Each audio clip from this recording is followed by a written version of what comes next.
होती है, और जो आयरन होता है वो 5% होता है। आयरन कितना होता है? और 5% होता है। जैसे जिसको लोहा बोलते हैं हम, आयरन, आयरन होता है इसमें 5%, 5% आयरन होता है। और इसमें जो कैल्शियम होता है, कैल्शियम 3.5% होता है। कैल्शियम होता है इसमें, कैल्शियम 3.5% होता है इसमें। कैल्शियम कितना होता है? 3.5% इसमें कैल्शियम होता है। उसके बाद जो अन्य पदार्थ होते हैं, अन्य पदार्थ जैसे सोडियम, पोटेशियम और मैग्नीशियम, पोटेशियम और मैग्नीशियम भी इसमें पाया जाता है। तो ये मैंने आपको इसके बारे में बताया कि ये इतने कितने कितने प्रतिशत इसमें होता है। तो वातावरण की बात की जाए तो वातावरण में हमारे एटमॉस्फेयर में 21% जो है वो ऑक्सीजन पाई जाती है। लेकिन चट्टानों की बात की जाए तो उसमें चट्टानों में 46% जो है वो ऑक्सीजन पाई जाती है। कितनी? ऑक्सीजन, ऑक्सीजन जो है वो 46% पाई जाती है। O2 यानी 46% उसमें पाई जाती है ऑक्सीजन। तो ऑक्सीजन की मात्रा इसमें हो जाती है 46%। ऑक्सीजन की मात्रा हो जाती है इसमें 46%।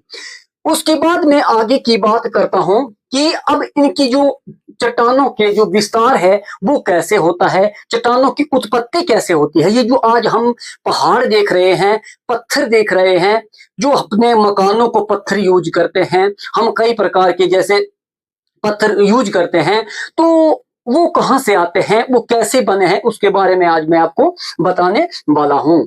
तो जो सबसे पहले तो मैं आपको एक डायग्राम से बताने वाला हूं कि जो ज्वालामुखी होते हैं, ज्वालामुखियों की ही उत्पत्ति फटने के कारण ये जो शैल है, अवसादी शैल है, अग्नेय शैल है, कायांतरित शैल है, या रूपांतर शैल भी बोल सकते हैं, उसकी उत्पत्ति होती है। तो सबसे पहले जो पृथ्वी के अंदर जो कोई भी वस्तु है वहां पर दधकता हुआ एक लावा है, जो लावा है जिसे हम मैग्मा भी कहते हैं। तो लावा जब बाहर निकलता है, जब मैग्मा वो बाहर निकलता है, और आपको पता है मैग्मा जो है वो अंदर वृत्तीय आकार में घूमता रहता है। जैसे धरती रोटेट होती है तो वो वृत्तीय आकार में घूमता रहता है। लेकिन जैसे ही वो बाहर आता है तो उसको हम ज्वालामुखी कहते हैं। जब वो बाहर फटता है तो उसको हम ज्वालामुखी कहते हैं। और ज्वालामुखियों के मुंह जो मुंह होता है, वहां से बाहर निकलकर वो लावा जब वो बाहर निकलता है तो उसको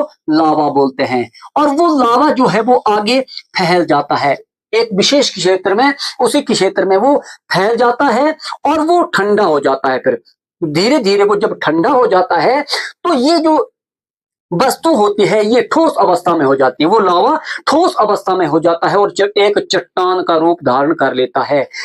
इस चीज को बोलते हैं अग्नेय शैल। क्या बोलते हैं इसको? इसको बोलते हैं अग्नेय शैल या अग्नेय चट्टान। इसको बोलते हैं अग्नेय चट्टान, अग्नेय, इसको बोलते हैं हम अग्नेय चट्टान। ये जब अंदर से बाहर निकलता है और फैल जाता है और फिर ठंडा हो जाता है, और इसकी सबसे विशेषता है कि ये सबसे कठोर होता है। जो सबसे कठोर होता है, ये सबसे पहला ये लावा जो होता है निकला हुआ ठंडा होता है। ये जो शैल होती है, ये जो चट्टान होती है अग्नेय शैल, इसको बोलते हैं अग्नेय शैल। तो ये सबसे कठोर शैल होती है। इसके बाद अब हवा के कारण, दबाव के कारण, या किसी भी मतलब कोई भी जो विशेष परिस्थितियों के कारण आगे ये फिर चट्टानें जो है, ये चट्टान अग्नेय शैल टूट जाती है और ये आगे इस प्रकार की संरचना के रूप में आ जाती है। यहां पर तो एक हार्ड रॉक के रूप में होता है, हार्ड रॉक के रूप में होता है। लेकिन आगे ये जब अग्नेय शैल जो है, अग्नेय चट्टान जो है वो टूट जाती है, जिसे निक्षेपण भी बोल सकते हैं। इसे क्या बोल सकते हैं? निक्षेपण,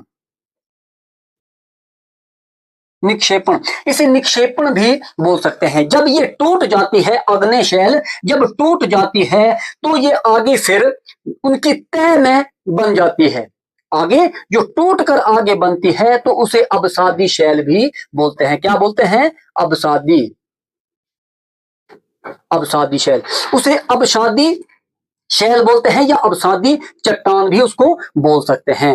लेकिन जब अवसादी चट्टान, अग्नेय चट्टान और अवसादी चट्टानें आगे और टूटती है, जब और टूटती है तो वो छोटे छोटे कणों के रूप में, छोटे छोटे टुकड़ों टुकड़ों में आगे फिर बंट जाती है, तो इसे रूपांतरण शैल भी बोल सकते हैं। रूपांतरण चट्टान इसको बोलते हैं, फिर इसको बोलते हैं रूपांतरण चट्टान या कायांतरित चट्टान। इसको रूपांतरित चट्टान या कायांतरित चट्टान रूपांतरित या कायांतरित चट्टान, रूपांतरित या कायांतरित चट्टान इसको बोलते हैं। जब पहले लावा निकलता है तो अग्नेय शैल का निर्माण होता है, अग्नेय शैल फिर टूटती है तो अवसादी शैल बनती है।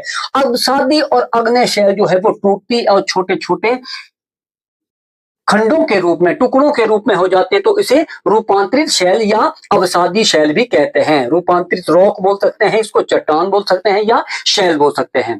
तो उसके बाद मैं आपको ये बता दूं कि ये टूट कर आगे जो बनती है तो ये रूपांतरित चट्टान बनती है। अब जो अंदर से लावा निकलने की जो स्थिति होती है, मैग्मा की स्थिति होती है, वो भी मैं आपको बता